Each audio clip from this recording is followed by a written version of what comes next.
Geekscape, we finally got that Dune movie we've been waiting for.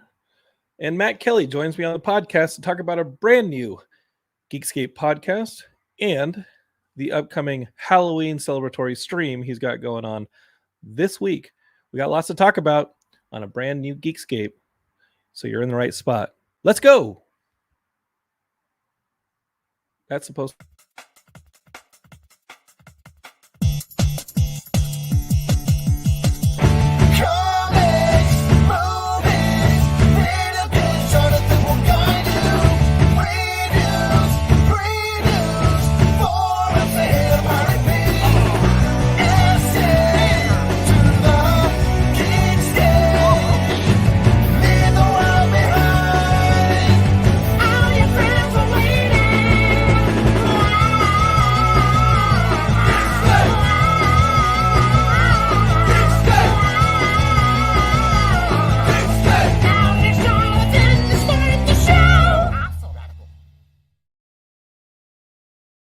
Hey there, looks like you stumbled up on Geekscape.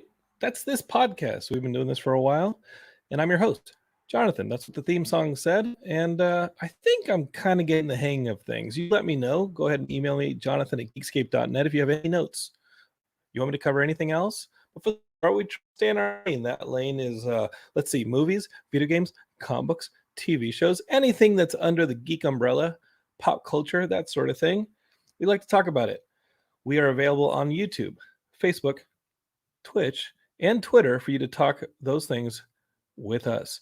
Our good friend Katie Elsessers, who's my co-host, hasn't been here in a while. You might be asking yourself, Jonathan, where's Katie been? This show used to be funny. Now it's not. Where are you keeping Katie? Is it like a basket case situation where she's like in a trunk in the basement or in the closet and you only take her out, I don't know, for some kind of weird, morbid Halloween thing? No. Katie has internet problems. It's been raining in LA, and anytime there's more than 10% precipitation in LA, the whole city goes haywire, including Spectrum Internet, I guess, because Katie is not able to join us. She texted me and said, hey, I want to do the show, but we still have a power outage over here. Okay, so I think Katie's actually watching on her phone because she just commented on YouTube to say, yay, and then trapped in the closet. So Katie is watching and commenting. It's not the same. It's just not the same. I like having Katie on the show. I like having some actual comedic content on the show. So what am I supposed to do? It's kind of a big week. We finally got a Dune feature film. We've been waiting on that. I know people are excited. Matt Kelly's got this live stream coming up on Friday. Got lots of stuff to talk about. Things need to be handled. I need Katie here, but we're going to do the best we can. That means Matt Kelly. All right, so we got Matt Kelly here. Matt, hold on real quick. I think I undid my background. Oh, there we go. Now we got the background back on the StreamYard. In my little panic to start the show, I clicked the wrong button. I lost our background. I did not start the live stream properly. And I think we got things back in working order. I don't know. You run the network, Matt, so you tell me. Things seem to be okay. Everything's glued together. Duct tape not fraying at the ends. We got ourselves a normal Geekscape. Okay. Yeah, much like a carnival Ferris wheel. We're held together by chewing gum and Band-Aids, but it's going. Okay, I just want to make sure that this poorly crafted raft that we threw together in order to escape from Misfit Island isn't going to fall apart the second we get downriver. Okay, like we're okay, right? John, we're not even on a poorly crafted raft. We're on like the Swiss Army man. We're just floating on a farting corpse right now to get away from our problems. Okay, yeah, that farting corpse is Harry Potter, though, right? So I think we're okay. I think we're going to be all right. Matt, how are things going with you? You missed Boys Club last week. We had an episode where we talked all sorts of video games and news and things like that. You weren't part of it. What's going on? Well, I was recording. There was people in here. So the studio now, I charge people to come in and record podcasts. So I had a recording session happening right where I'm sitting. So that was exciting. Okay, Matt, let me tell you something. And I don't want to turn this into a damn advertisement for We Know Podcasting, but like how much to go into your house and record a podcast? Let's just think about this. I charge them $100 for the session. Okay, how long is a typical session? Talk to me about that. About like an hour to an hour and a half.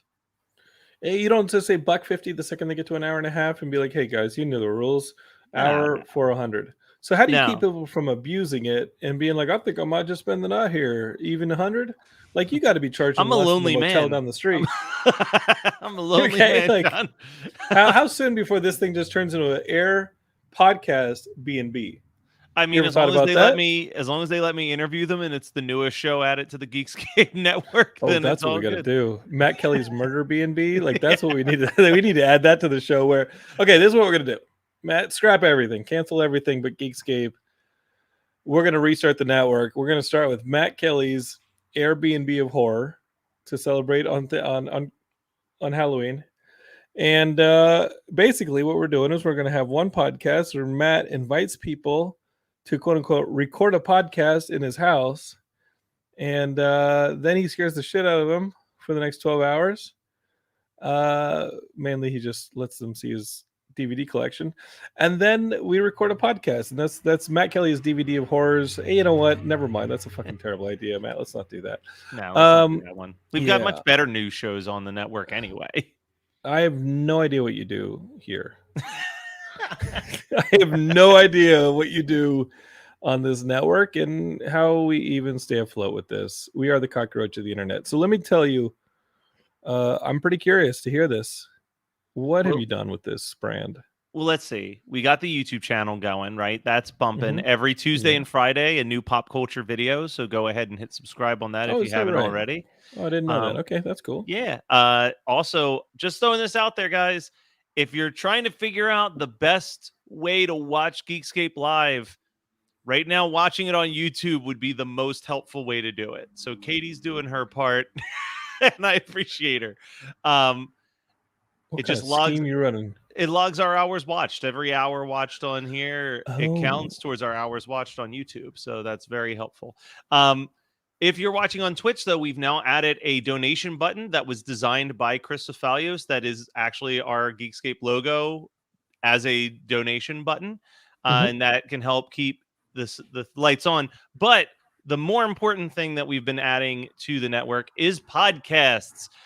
We've added Rough Day in Showbiz, which is hosted by Justin, who is a friend of Katie. That's how we found out about it, where he sits down and talks to different people in the industry about their worst day in the industry. Obviously, you've had Nick on from Waifus and Weeboos, who Yes. just had our friend Eric from Ike Boys on literally yesterday. That episode should be dropping this week, I believe. Oh, it's out now. Oh, I was don't yell at me, listening. Matt. I For was. God's sake, don't do this in God front of the damn it, John! Pay Geekscapists, attention. please. So the captain needs to run the ship. I can't have this mutiny, okay? You But stay in your lane, then pal. tomorrow morning, when you wake up on your podcasting apps, will If be you wake up in Matt Kelly's Airbnb of horror, yeah, like I mean, we can't make any promises. Will be a if you new wake up. show called Before My Time with Gelsey Laurie, in which my friend Gelsey Laurie will talk to different people about some of their favorite things of the past before they were born, aka before their time. So we have tomorrow's episode is going to be on the history of Mary Shelley, and obviously dabble a little bit into Frankenstein. I can't really tell you who the guest is the following week, but they talked about the Muppet Show, which was like a weird choice for them. let me think. Who could that possibly be? I'm thinking somebody who I'm thinking Arrested Development. I'm thinking potentially social inadequacy. What else we got here?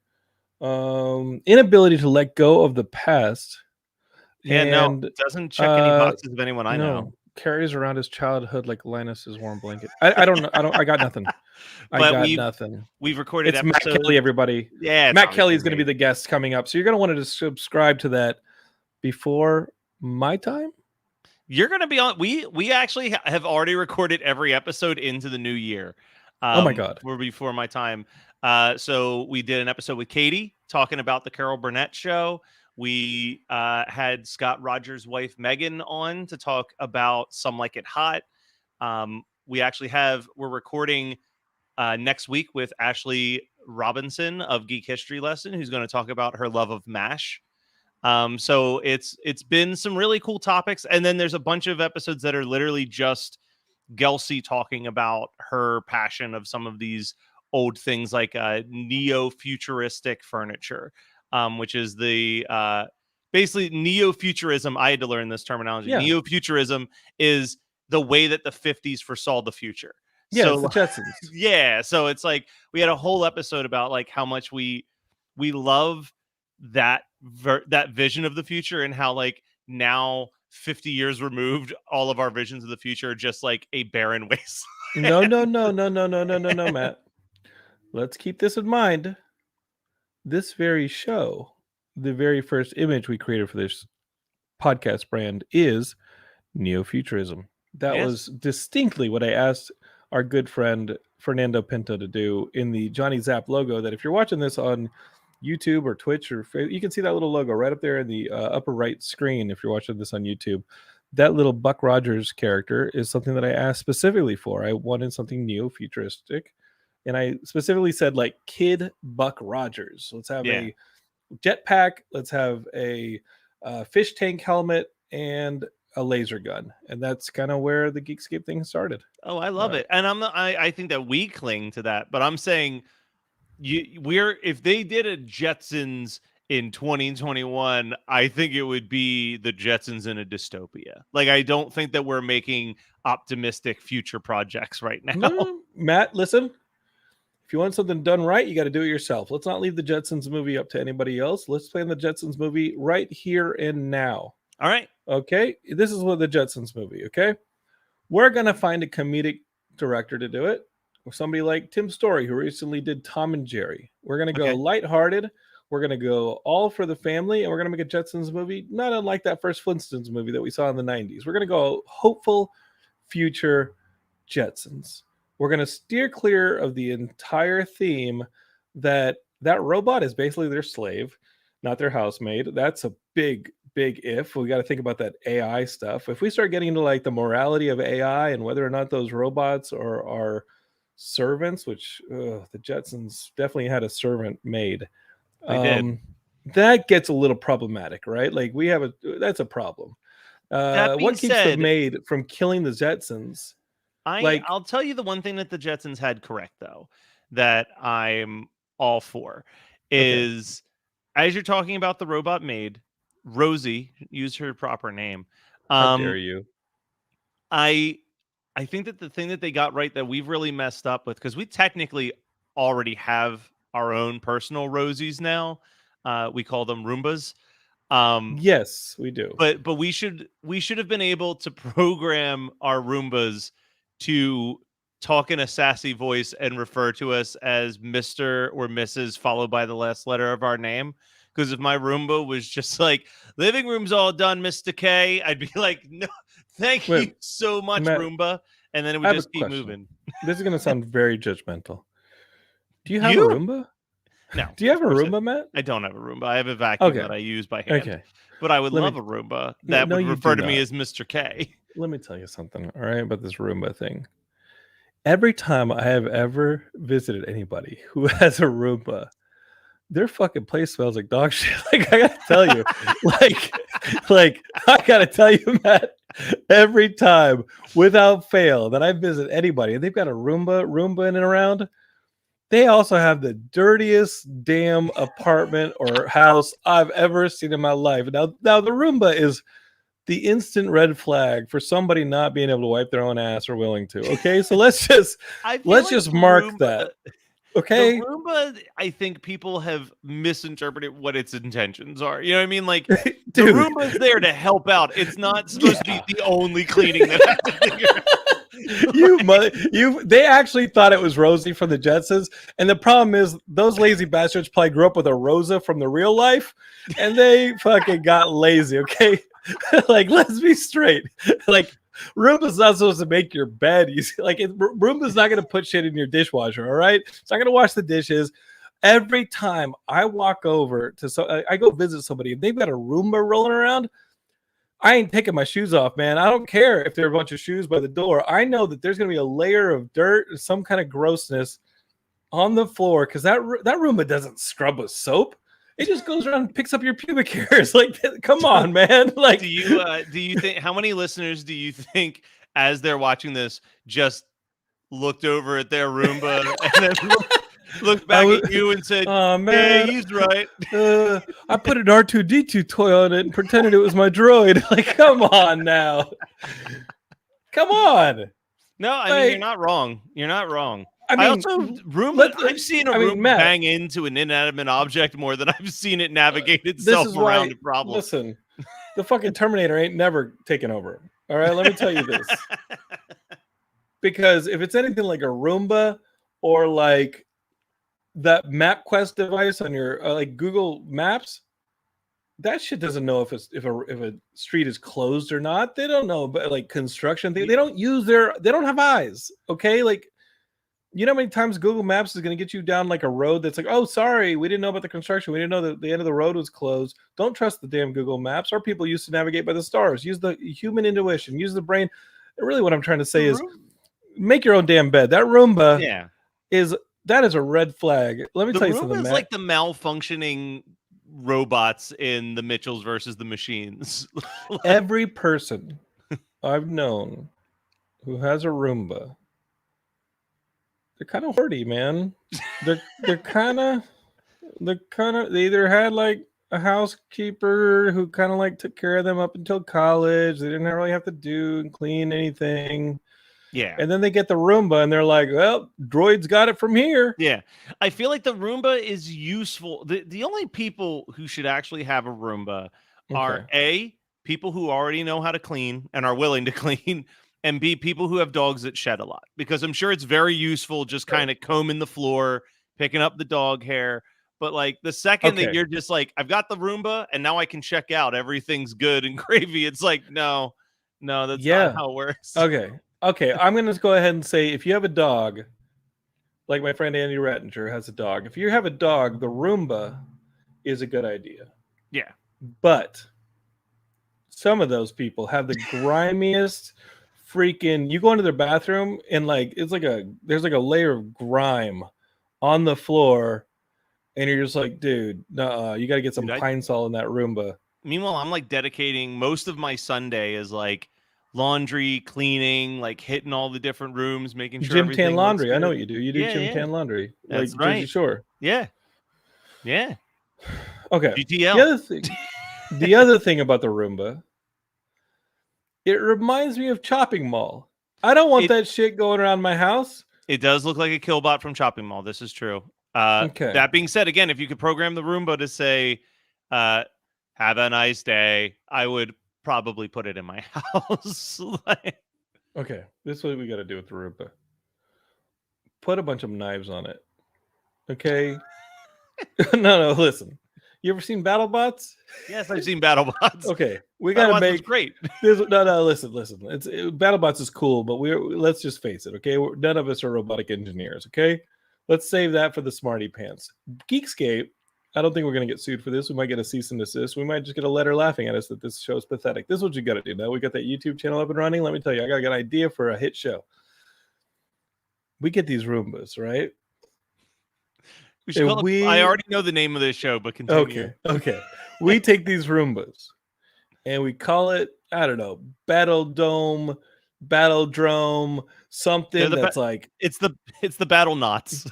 The Battle Knots. Okay, so we get a bunch of. This is what we do. Geekscape us. Donate to the. You know what, Matt? We have that Patreon. I'm going to divert the income from the Patreon away from you and towards this project. That's going to take us. It's going to take us to the top. Into Battle Knots. Yeah. Okay. So we're going to get a bunch of Roombas. We're going to attach weapons to each. We're going to attach weapons to the Roombas. Flamethrowers. Or really just hairspray in like a lighter. We're gonna attach. Throw up Katie's most recent message. Listen. You stop it. Listen. We're gonna take the Roombas. One of the Roombas is gonna have like a morning star, like it's gonna be swinging like a fucking morning star. We're gonna have Roombas that can throw out like, I don't know, like oil slick. That can then ignite. We're going to have a Roomba with a cheese grater on it. We're going to have a Roomba with knives, one that shoots poison darts. I don't know if that'll help. I mean, we got to start this damn Roomba dome. What? Roombas banging into each other. These are going to be... No, they're destroying each other. They're fighting for their lives. I'm like, What do you I'm think, thinking Matt? of, I'm thinking of like, We can't get sued if they're just Roombas destroying each other. It's if like it, battle I bots, would, but it's man, ghetto battle bots. I would watch, as you're talking about this, though, the reality is that I would absolutely watch a Roomba with a cheese grater strapped to the front of it Mm-hmm. versus a Roomba with a couple kitchen knives taped to it, just bumping into each other. I'm telling you, Matt, we're taking this to the top. Other places, they don't think of stuff like this, man. They come on, we got to get Roomba battle going. And here's Katie with a little feedback. She says London turns into a back alley salesman on a dime. That's right. Let's make it a quarter, and you really got something to sell. Katie also says, film this sketch, or it was never pitched. It's not a sketch, Katie. This is life or death. All right. Yeah, this is the next big show to This hit is the next. Fox You ever seen The streaming. Running Man? This is like The Running Man, except in this case, it's gonna be like when Matt thinks it's over and he goes into the arena to pick them all up, and then we turn them back on again, and now it's just Matt getting chased around by Roombas with cheese graters on them. Like, what do you think, Matt? It's like what Arena, do you think? that movie Arena. Yep. Battle. Matt, you tell me. You're in charge of the Geekscape YouTube channel. Is there room for something like that on the YouTube channel? I'm literally sitting here like, I've got a pretty big laundry room. Could I? I could film this. I'm telling you, Matt, we're gonna take this to the top. You know, here's the thing. This is the big debate with every single video that I have done for the Geekscape YouTube channel. What am I doing with my life? Well, that runs through my head. Okay. And then there's also this moment where it's like, I don't know, someone might like it. Like, somebody, you know that like 2 a.m., some dude is just taking a bunch of ketamine and is like, he's like shoving cornflakes in his mouth. He turns on that Roomba Wars. He's gonna be like, it'll be like, oh shit, like now that's you the thing. got It's my like, attention. It's so stupid, but it's like, what did you? It would have the exact same effect. No, as hold on. Go back to what you just called my idea. You heard me, John. It seems stupid. It absolutely seems stupid. But I could also see it having the exact same effect as like kids in the, like, let's say 90s into the 2000s. You just said something that, that's pretty interesting what you just said. Kids. What if we put these Roombas in the arena and then a bunch of kids? Let me finish my thought, John. I'm 4, thinking 5 years old? I'm thinking that Battleknots could be the 2021 version of like college students discovering Mystery Science Theater 3000 or Iron Chef or like Most Extreme Elimination. Like 2 a.m, flipping through the channels, and they're just like, what the fuck is this? they're a bunch of people funny.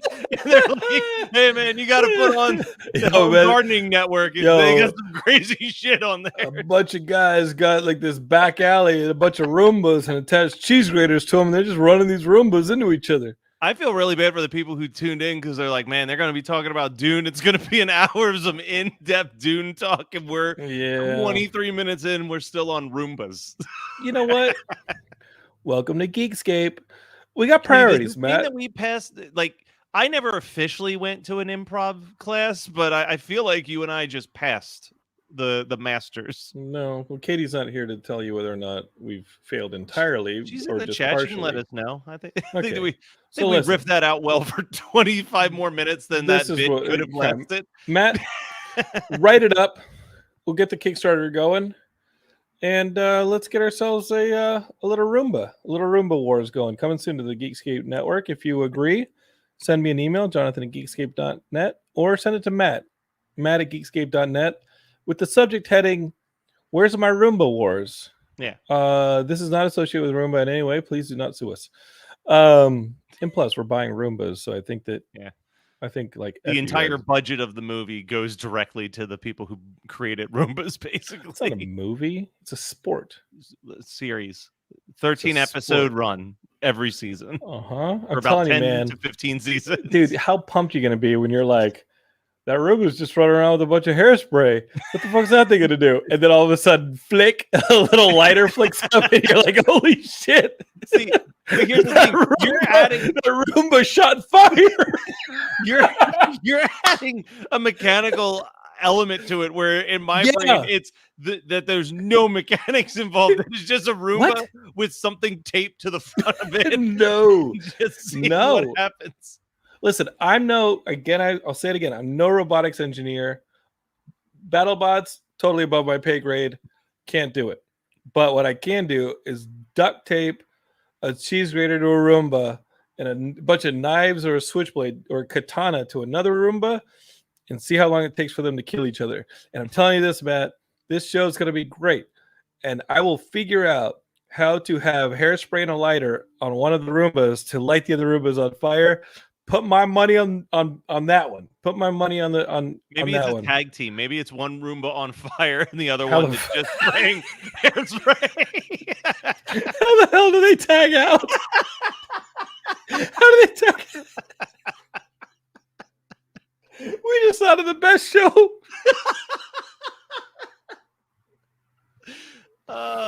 What about Celebrity Roomba War? We could have celebrities build their Roombas or just bring their Roombas from home? No, in the arena versus the Roombas. Let's do that. Come on, we have too many celebrities. No. Oh, this celebrity is endorsed by Kat Dennings. No. Yeah, Kat Dennings in the arena versus a Roomba. We could put Alec Baldwin in there. I'd be betting on the Roomba. No. Yeah. Okay. All right. Jim Pellegrinelli said, listen, the producers of Chopping Mall would be very underwhelmed by both of you. How dare you? How dare you? All right. Go watch Halloween Kills some more. I gotta tell you, I love Jim Pellegrinelli. Speaking of what's hopefully coming to the Geekscape YouTube channel, Jim will call you and he'll give you a 2-hour conversation about Halloween Kills. And he's like, dude, let me tell you about Halloween Kills. I'm like, I'm never going to see no Halloween Kills. Come on, man. I'm not seeing the Halloween Kills. And he'll go into it. And he'll go into it like a college thesis. All right. Like they need to start a university maybe that's what we'll do. We'll start a university. Geekscape University. Like that's where we Geekscape University. Yeah. And Jim, that's Jim's thesis. So expect like 5 videos from Jim pretty soon, all on the Halloween franchise. It'll be like Star Wars Minute, but with Halloween Kills. Yeah. Okay. We can do this. Okay. Jim is now saying in all caps, he says, I dare, and I will watch Halloween Kills again and again, and I love it. Well, you know what? This is Geekscape. We celebrate all the things you love, whether or not they're popular or not. So let's go for it. Speaking of things that Jim loves and I loved as well, that's my segue to the new Dune movie, buddy. Matt, did you get a chance to watch this new Dune movie? No. I had texted you that I was going to try to watch it, and you were like, no, don't see it unless you're going to go see it in a theater. And I was like, okay, good to know. You got to see this movie in the theater. This movie's awesome, and I think that a lot of people who are like, it's boring, are people who are watching it on HBO Max. And let's just go ahead and admit that if you're watching this movie on HBO Max, you're on your phone most of the time. Are there spoilers for Dune? I'm not going to spoil it. So if you have not seen Dune, I think you're safe, but I was kind of hoping Matt wouldn't have seen it because I just wanted to explain like what happens in Dune for Matt. Like, Matt, did you watch the David Lynch version of Dune or George Orowski's Dune or any of that stuff? The David Lynch movie. I was always interested in the David Lynch movie because I think I've talked to you before. I think I've talked about it on here. I know I've talked about it on other podcasts. I had an uncle who was like kind of my entryway into geekdom. He had like all types of collector's toys and stuff, and he had the full action figure line for David Lynch's Dune. Wow. And I would just stare at those toys and I'm like, these are so strange. Like I couldn't like wrap my head around them because they looked like the Star Wars toys, but they were Dune toys, the Dune figures. So when I finally saw Dune, I was actually kind of underwhelmed by it. But I still was like, I feel like I don't understand this. And I tried to read the book and I finished it and I still didn't understand it.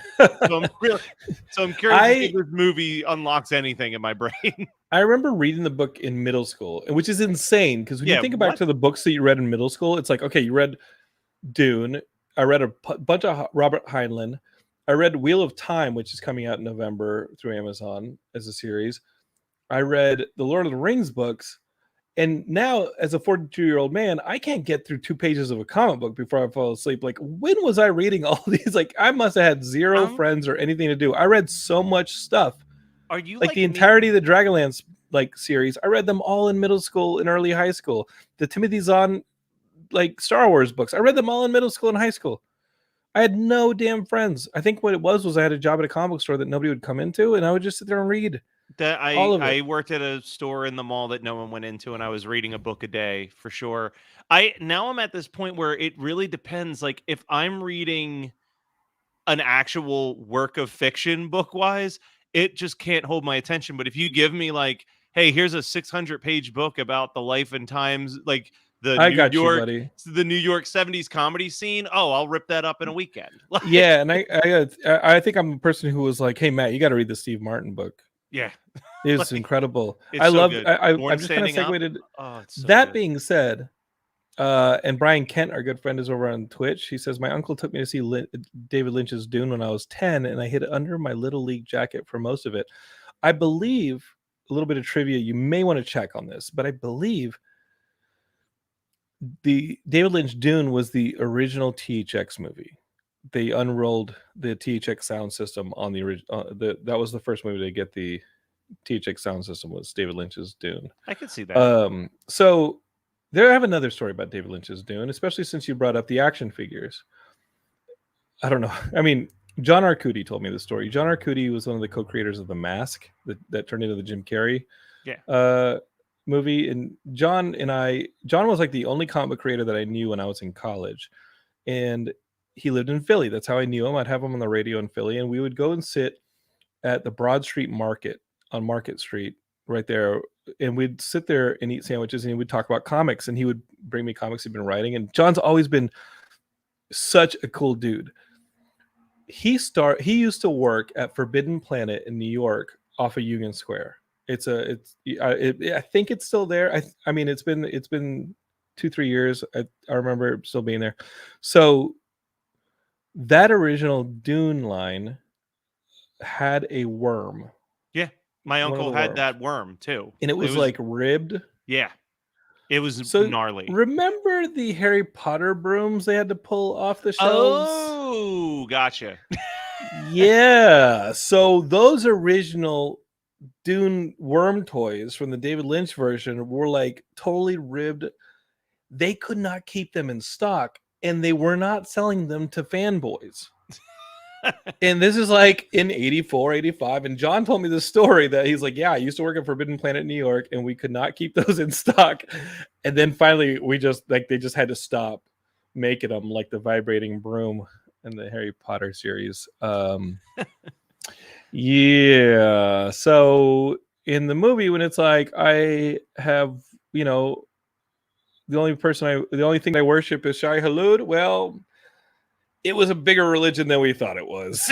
There were quite a few people worshiping Shai Hulud in New York City, at least in the mid 80s. So yeah. Anyway, Dune basically, Matt, is like, let's say like there's a bunch of dudes running a Dairy Queen, and then like they're making a bunch of money, they get a little bit of kickback on the Dairy Queen, and then all of a sudden like the head of Dairy Queen is like, hey, I don't want y'all running the Dairy Queen anymore, because y'all are really mean to the people who work there. So y'all don't run the Dairy Queen anymore. Y'all are really mean to like the employees, and you mess up the machines.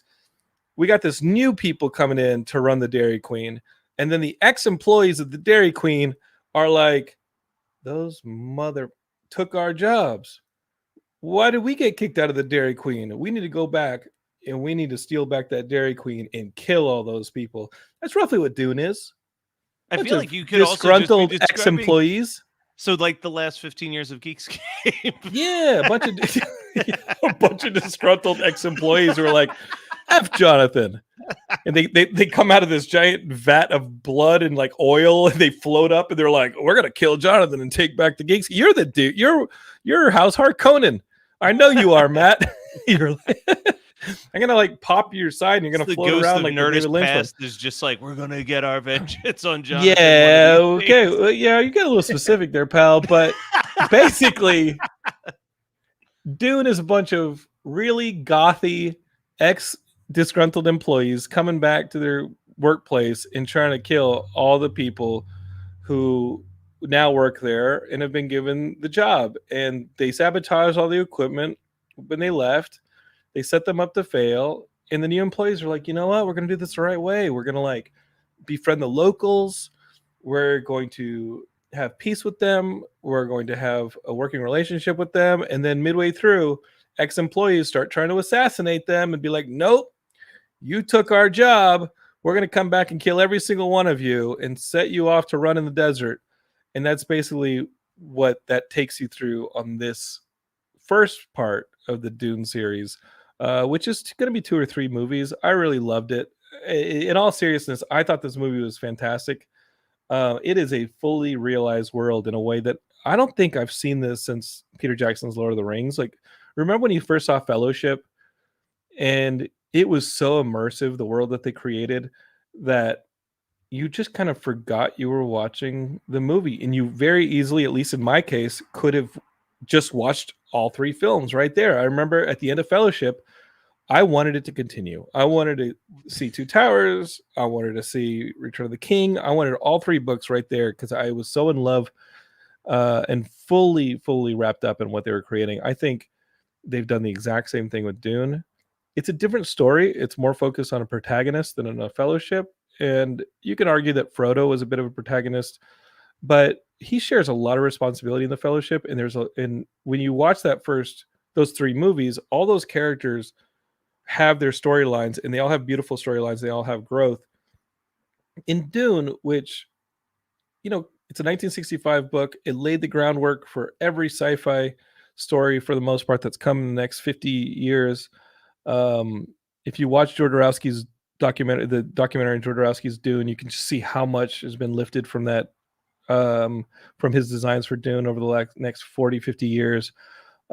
This is probably the most influential sci-fi work there is. I'm starting to think of some Asimov maybe, but really I'm starting to think of Heinlein and things like that, but no, really it is Frank Herbert's Dune. And I think they knocked it out of the park. There are people complaining that this movie is boring. There are people complaining that they didn't get into the politics or some of the more mysterious characters and that whole religious part that they do talk about in the books. There are a lot of voiceovers in the books and a lot of pathos and things like that gets explored a bit more. So I can understand how people who know that stuff are not satisfied by that movie. That being said, I think that stuff is really burdensome, and I don't know how you translate it into an exciting film. I found this movie to be totally exciting. There are people who said that first hour drags. I don't think the first hour drags at all. I think the first hour is so engaging in bringing you into this world and setting up the very high stakes, that it's exciting. Is it Kyle Chandler in the first movie? Is that right, Matt? Maybe. Here's the thing about Timothy Chalamet. This is like me. I'm having flashbacks to Spanish class. No, it's okay. It's okay. High school. I'm just like, so, sure. So Timothy Chalamet he's a very slight character, and he's a small guy. And I think that if you cast somebody who's buff and manlier, the stakes aren't there. Yeah. And what I loved about this movie is that you have Timothy Chalamet next to Josh Brolin, Jason Momoa, and Oscar Isaac, and he does not seem as physically imposing. He feels actually like a gust of wind could knock him over, and I think that's really important. And when you have this protagonist who may or may not be the chosen one, again, there's a lot of alliteration that was then given to. There's a lot that Star Wars took from this, and the whole idea of the Force. Here we have the Voice, which you have a power to convince, like tell people to do things, kind of like Obi-Wan convinced people that this wasn't the droids they're looking for. Here in Dune, they have the Voice. This idea that he's the chosen one, he's the Messiah figure that you have in like an Anakin or in a Luke. You have always have the story of the Messiah figure and like a male protagonist hero's journey.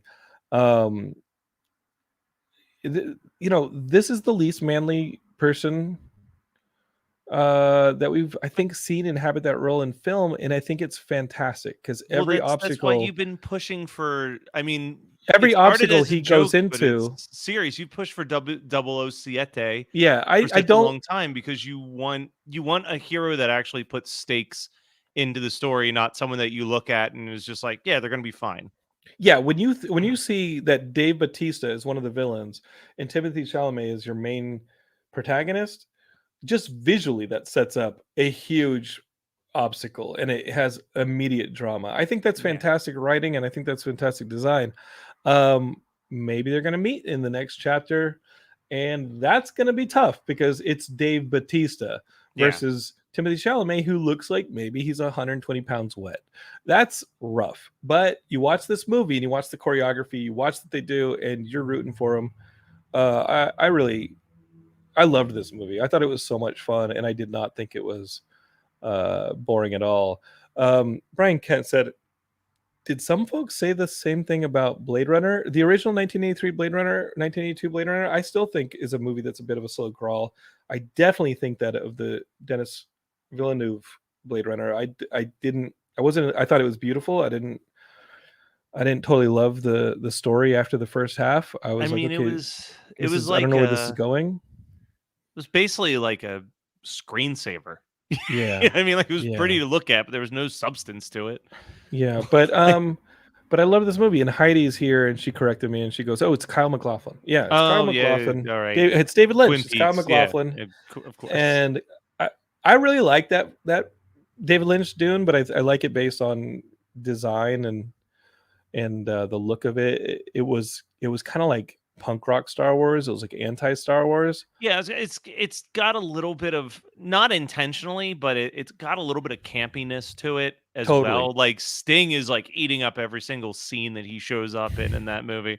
I love it. And so many times as kids, we'd pretend to be that Harkonnen Duke when they pull the plug on him and he starts floating around with like the mist coming. It's like a giant balloon. He was like Willy Wonka. I just never. It's weird. I think about this, and like, obviously, you and Scott are both, like, sword and sorcery, high fantasy fans. Like, you grew up.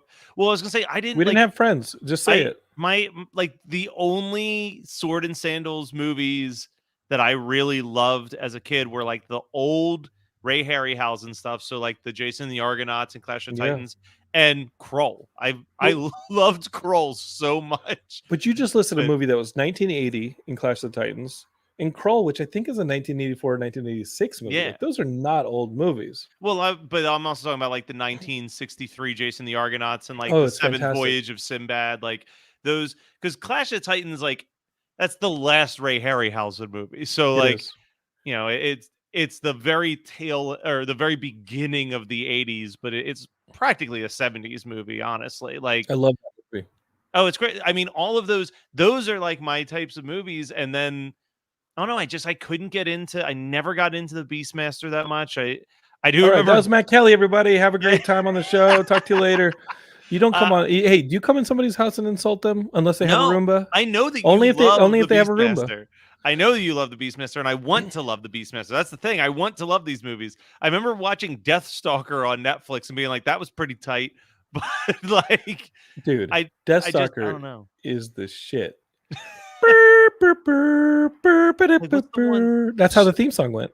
Scott swears by what the shit was it? Dragon Slayer? He's like, dude, you have to watch Dragon Slayer. It's like the best. All right, that's Matt Kelly, everybody. I don't know why he's running the Geekscape network. He doesn't really. Matt Kelly, you are proving to be about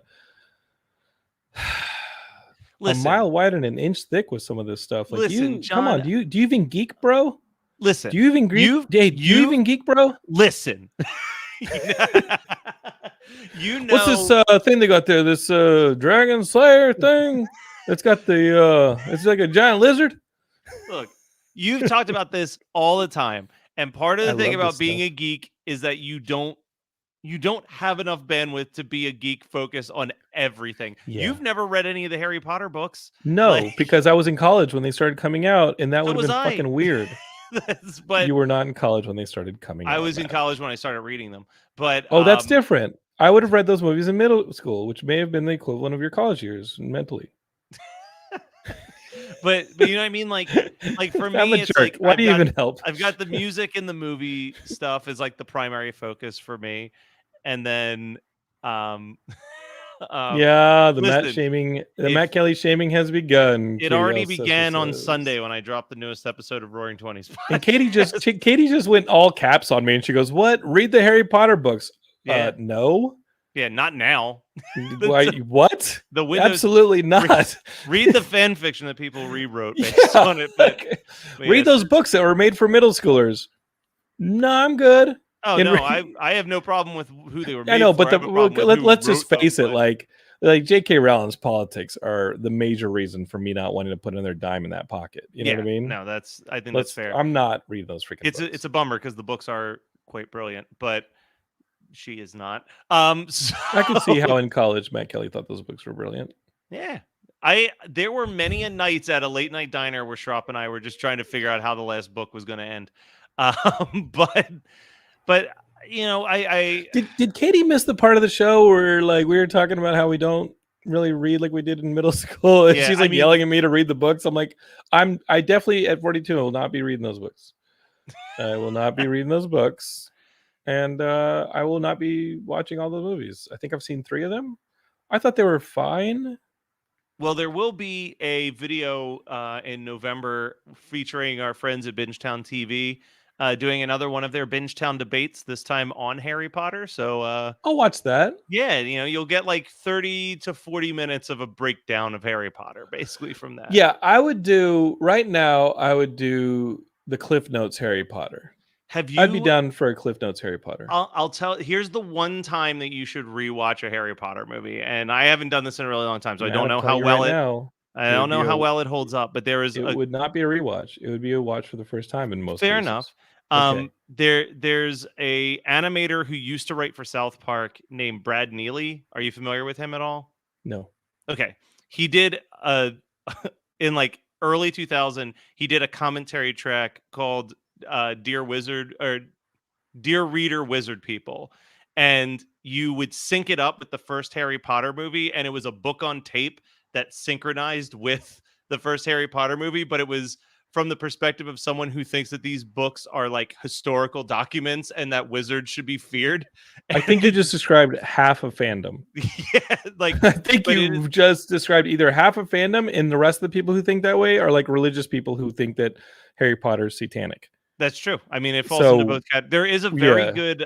There's also a really good documentary that I'm pretty sure you could just watch on YouTube. Jesus Camp. But it was called "We Are Wizards." That was about the fandom of Harry Potter and like these people who like formed bands and like made their own fan films and stuff. And it was kind of just following them. Positive. Like, yeah, like it was that's a really good doc. That's how I actually first heard of this commentary track. But do you remember the documentary Jesus Camp where it was a little bit about that's like about like the brainwashing of kids at these Jesus camps? Yeah. And the woman is yelling Harry Potter's a warlock. Yeah, Matt, listen, I think you kept it a little DL because of my cynicism towards religion. So in our friendship, you've kind of kept DL how much every Sunday you go and you lead like a youth group. Yeah, that's a thing I do. Is that how you're getting subscribers on the Geekscape network? I tell them they'll only get into heaven if they subscribe to Geekscape TV and put it on their TV and just let it run all day so that I can get the hours that I need for monetization. You know what keeps the devil at bay? Subscribe to the Geekscape network. It's pretty good. You know what Satan hates? The sound of Jonathan's voice. I'll tell you what, though. I mean, I've sent you guys some of those text messages. Those kids are hysterical. They're savages, but they're very Matt, funny. We uncover a little bit more about you and get to know you a little bit more. How long have you been doing this church youth group stuff?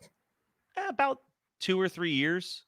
Not long at all. No, I thought this was something you did like since like high school or college. No, like I was in it when I was in high school. Like I was in it in high school, had a real like crisis of faith early on in college. Kind of stepped away from all of it. Had a real exchange of words with a pastor actually, and that was kind of the end of it. So I'll try to exchange of words. I want to put my pants back on. So here's the short version of it. So I was doing in college, I started a company, which I'm sure you remember because this is when we first met, Chords for Cures, where I would do like these big charity shows, and it would be like $8 for 5 bands, and then all the money would be donated to like kids with cancer and like all these different charitable causes. And I was, involved at the time. I was still kind of involved with the youth group, and they had contacted me and were like, "Hey, one of our youth is really sick. We were hoping you could put together, we want to do like an all-day outdoor festival and raise money to help with his chemo. Sure. And I was like, yeah, that sounds great. So I asked them, I know it's going to be at the church. Is there any stipulations that I should know about? And they said, just tell the bands, please don't curse. Like, just kind of like mute yourself on those lyrics, but we're not going to say they have to be Christian bands or anything like that. So I booked literally 3 stages worth of bands. I had about 30 bands set up. Oh my God. And then a week before the show, the church got a new pastor, and he went on all the band's MySpace pages and called me and was like, who do you think you are? What are these harlots that you're like? He was like old school Southern Baptist pastor. Hold on, Matt. I have a question. Was your high school band performing this one? What was it called again? No. I was out of that game, but I did. Okay. So here's like, I don't look like a punk rock guy. I would never fully call myself a punk rock guy. Right. This was the most punk rock thing I ever did. Okay.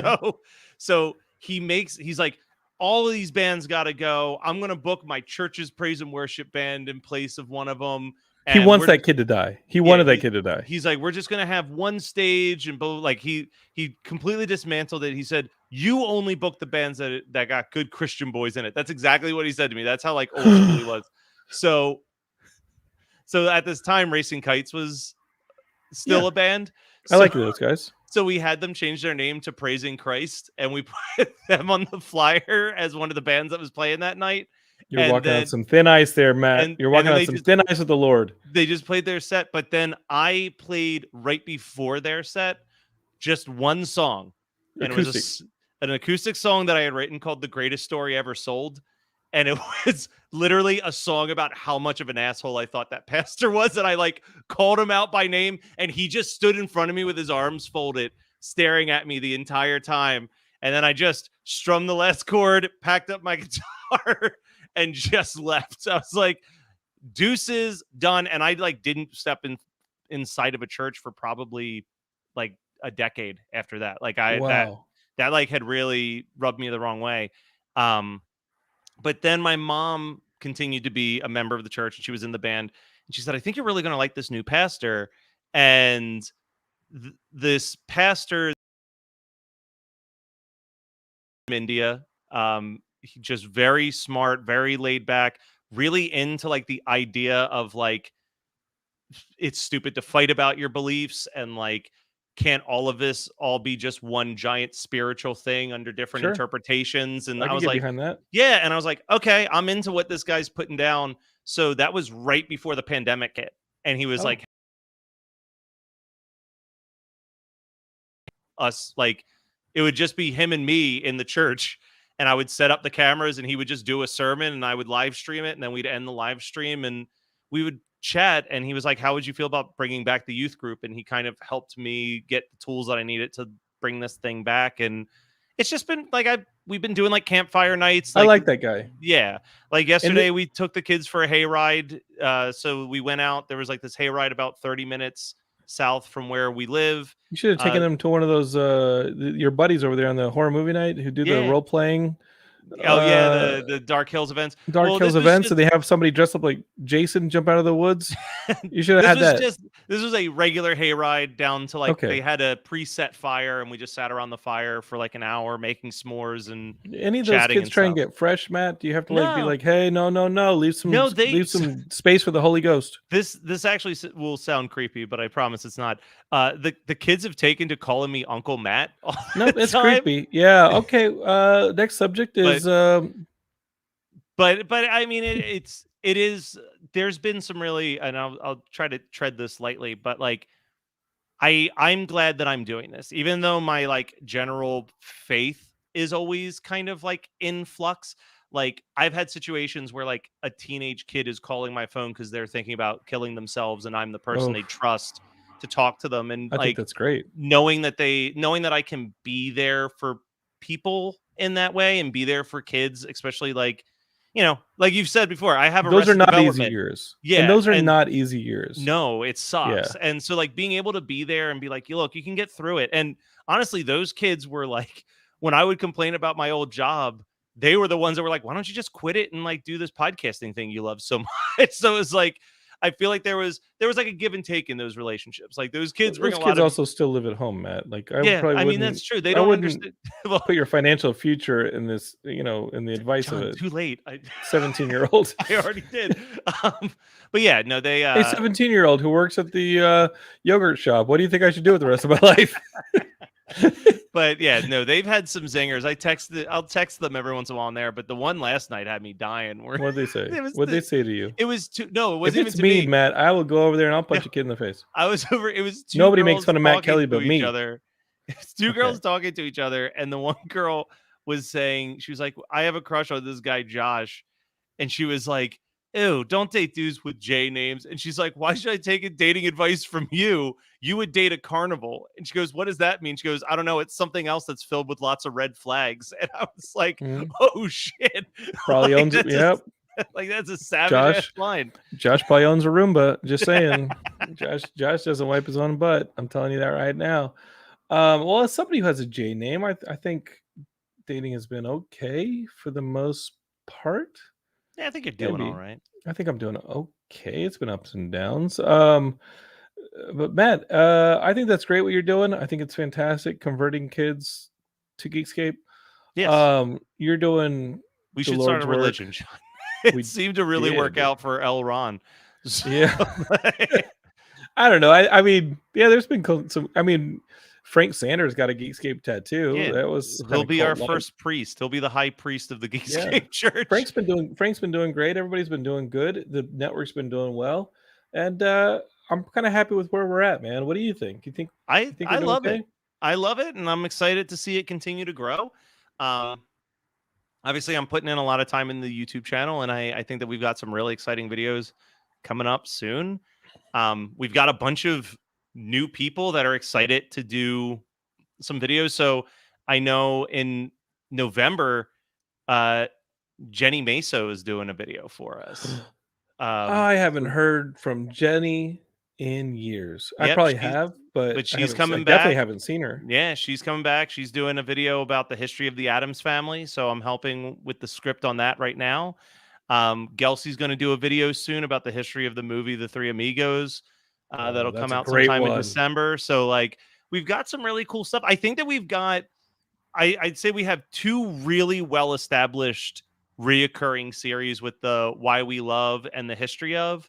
And I think one of the things I love about the Geekscape channel, and this is something that you've instilled in us for a really long time, is you can scroll through every video that we've put out since August, and you will not find a video about the worst of or the dumbest No. of. It's all celebration. It's the top 10 Yes. best. It's why we love this. It's, Don't it's hate. celebrations. Create. Yeah.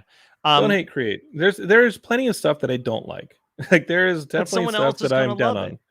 You said It's not my something. place. It is not my place You said to. something that you had heard someone else say, and it sat with me forever, which was the worst movie you've ever seen is still probably someone's favorite movie. Yep. And and like I think about that constantly when I'm getting ready to like really, I'll jokingly make fun of someone for liking a movie, but it's only if I really love and care about them. You know what I mean? Like Yeah. I'm not gonna go and like piss in someone's cereal bowl that I barely know and don't care about. Like what you want to like. And Yeah. that was before Don't Hate cereal bowl. Create. Piss in Yeah. someone's cereal bowl if you like them. Yeah, exactly. Because then it's a prank.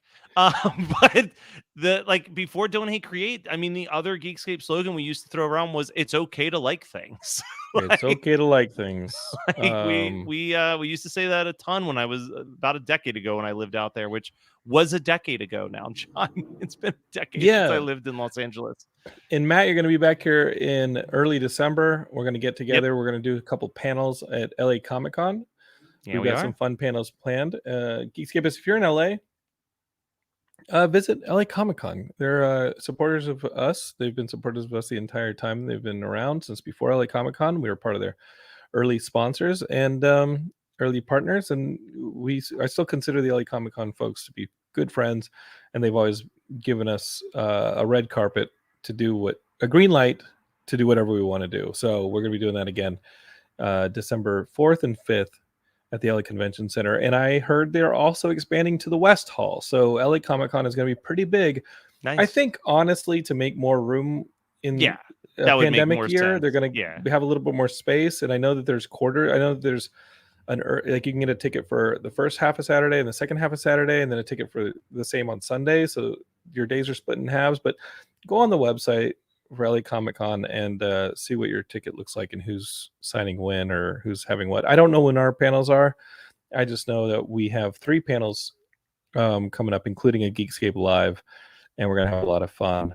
Yep. And Big Yang says, "Oh, you're having LA Comic Con on the Lord and Savior's birthday." Well, if you're talking to my birthday, the 5th of December, yes. Yep. Come celebrate LA Comic Con and my birthday on December 5th. And Matt will be there, and we're going to be doing a lot of planning for 2022, including this Roomba battle. Yeah, I think we gotta think about this. You get 2 Roombas, and I'll come over and we'll tape some shit to it. To have 2 and Roombas, film we it. need 4 for the semifinals. That's true. That's true. We need 4. Obviously, like I said, subscribe to the YouTube channel, and if you can, watch the Geekscape live streams on there. But also subscribe to that Twitch channel, because sometimes there's going to be some Twitch exclusive live streams like this Friday. Yeah, talk about this. Yeah, so on Friday the 13th in August, I did a live stream where I live streamed myself and some friends watching the first 10 Friday the 13th movies. Are they and still that your was friends, Matt? yeah. They're still your Well, they friends did it after in that? shifts. I was the only Oh, one that had to okay. watch all of them. All right. That makes sense. So that was a lot of fun. You can watch a highlight reel that I cut together on the YouTube channel. That should be up by now. And Matt, hold on. Something's late breaking. What was the name that you had for the Roomba battle show? I called it Battle Knots, but I'm seeing the name that Katie just dropped in with an MVP move. She wants the it Roomba to be called Rumble. Geekscapists. This is called the Roomba Rumble. I cannot wait for that cease and desist letter to come in after the first episode of Roomba Rumble. I think this is fantastic. I'm sorry, Matt, but I get excited whenever I think about our brand new upcoming show, Roomba Rumble. That was some crucial late breaking news. Just imagine, Matt, we're going to be the originators of a show with 2 Roombas battling with knives duct taped to each other. It's going to be great. And wait, hold on. Basement Drummer from YouTube says, "Hey, I got to tell you, the Geekscape Why We Love videos are great." Thank you. We got 2 coming out this week. Why We Love Twisted Metal 2, which is our first video from Joshua Jackson of Geekscape Games. And then I'm doing Why We Love People Under the Stairs for the 30-year anniversary of that movie. But Matt, this Friday on our Twitch, I will be doing to raise money for Scares That Care, which is a very great horror-themed charity organization out of Virginia. They raise money for 3 people every year. It's always a kid with cancer, a woman with breast cancer, and a burn victim, based on the 3 things that are in every slasher movie. And then they just put together these big events. They do a big convention every year. It's a really great time.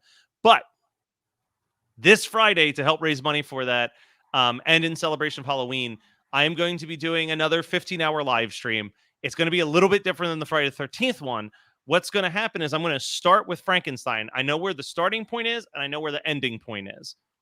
Everything in the middle is voted on by y'all watching Twitch. I will be drawing movie names out of a hat, about 3 movies at a time, and then letting the chat determine which of those 3 movies is the next film that we watch. It's like a choose your own adventure. It's like a choose your own adventure, but Matt, also you said you knew the last movie. I do. Well, that's the thing. How do you work your way back to the last movie? They just won't get a pick once it gets to 10:30. Trust me, the last movie will be worth it. And this is Eastern Standard Time. Eastern Standard Time from 9 a.m. until midnight. And what will be fun about it, beyond the fact that I'm just going to be watching these, it's all films from the 30s, 40s, and 50s. That's the ballpark that we're staying in. And then additionally, instead of me having, when I did Friday the 13th, I had different people assigned for each movie. In this scenario, I've just given like 40 people the link to StreamYard, and they can just come and go as they please while I'm dealing with the chaos of I like that. Of all of this. So, and Matt, that's only going to be available on our Twitch channel. Is that what you're saying? That will only be available on the Twitch, because I'm pretty sure YouTube and Facebook would pull that stuff very quickly for the videos. So we'll basically do it, and then I'm going to delete it from Twitch, but download the video files, and then I'll eventually edit together another like highlight reel, like I did with the Friday the 13th video. But if you want to catch all 15 glorious hours, pop it on your TV. It's the week before Halloween. It's going to be all these classics. It's going to be a mix of like Frankenstein and Dracula and those classics, as well as like Attack of the Giant Leeches and like Party at Horror at Party Beach and really bad movies. And obviously I'm putting it in the audience's hands to decide which of those two we watch. And I have a feeling that those masochists are going to make me watch. I'm going to drop you. And I think that'd be great. Let's see how far down the well we can make Matt suffer. And honestly, I think that if you're carving pumpkins on Friday for Halloween, you might as well put that on in the background. It's something great to carve pumpkins too. And watch the highlight reel, man. People are funny. Yeah. The people we bring on these things, I'm not that funny, but the people joining us, the people like the Dylan from Christmas 365, or Chris from One Hit Thunder, or even Stephen Bay from Analog Jones, like they are funny people. Geekscape's got some funny folks. We do, Matt. We do. Like Brian Kent, our audience member, who says, "Hey, is Beastmaster on that list?" No, because it came out after 1960. Yeah. Don't worry, I'll do my own Sword and Sandals fantasy live stream. It'll probably people will be like, "What? Geekscape's showing some gay porn up on that?" I love this. There's a bunch of dudes in loincloths on Twitch, and I'm like, "Yeah, let's pump it up, baby." And this one oil dudes in loincloths. That's what Geekscape's all about. And we're working on some Twitch content. We're in the works of trying to figure out how to do a Geekscape Network Mario Kart tournament. My money's on Cranevelt. Yep, that can be Canadian. Fun. I'm working on trying to do I want to try to start doing Twitch Thursdays, where starting in 2022, there's a Thursday show every Thursday. There's something happening on Twitch. But also, John, you know this, we're working on the second annual holiday live stream sometime in December. We are, again, to help out Big Brother, Big Sisters, and our friend Charlene. There's a lot coming, is what I'm saying. Listen, you're going into salesman mode, all right? There's only one dime store salesman here, and it's me. Listen, all right? I'm at least a dollar store salesman. That's okay. Listen, there's only one cheap salesman here, and that's the guy who started this whole burnt enchilada, and that's this guy. So let me tell you something, Matt. The only thing I want them to think about is the fact that they need to subscribe to this YouTube channel, because we're going to give them, it's going to be great, Roomba Rumble. Yep. Okay? Before the cease and desist hits, we're going to give them Roomba Rumble. We're going to give them lots of content. It's going to be a lot of fun. And you know what else? We're going to give them a new Geekscape episode next week. So Geekscapists, we got brand new podcast. Search the podcaster for this brand new one before your time. Before my time with Gelsey Laurie. Matt's also a featured guest and gets ripped on pretty royally in the Roaring 20s podcast episode that came out this week. Also, recent Geekscape guest, my good friend Chris White, is the guest on One Hit Thunder this week, because his movie is available for pre-order. That's Electric Jesus, which Matt and Chris of One Hit Thunder both loved. I think it's a fantastic movie. Please go check it out. And as Katie says, there's just so much good content, and I can't wait for Katie to be right back with all of us, hopefully next week. So Geekscapists, subscribe to everything. I don't even know what to tell you anymore. If you have any problems, send me an email, jonathan@geekscape.net. And we'll see y'all next week. Hit that share button. Share this with your friends. Make them suffer with you. Forever. That's right, Maddie. Can't say it better than that. Peace.